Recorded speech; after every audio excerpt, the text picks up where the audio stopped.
Where can we go, Lord? You have the words of eternal life.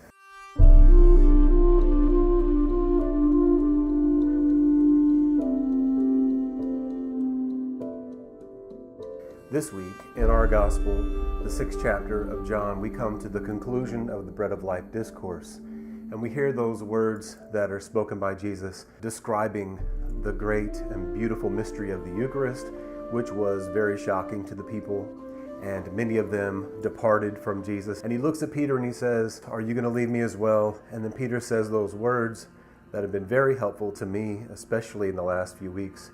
Where can we go, Lord? You have the words of eternal life.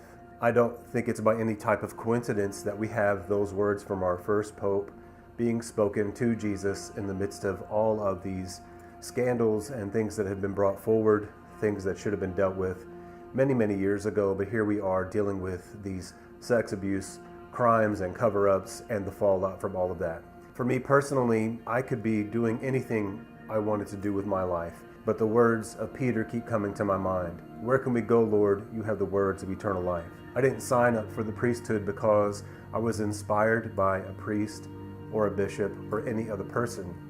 I signed up for the priesthood because of the revelation that I had in my 20s of the real presence of Jesus Christ in the Eucharist. And I encourage you all to adopt the exact same mindset for yourself. This is your church. This is my church because it belongs to Jesus and I belong to Jesus.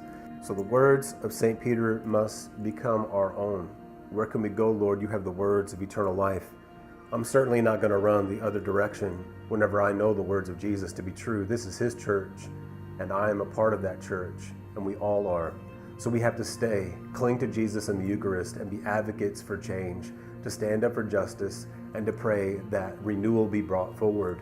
We need to pray that there be renewal in all aspects of our leadership from the top down, so that we can have a healthy church, a safe place for our people to worship Jesus in the true presence of the Eucharist.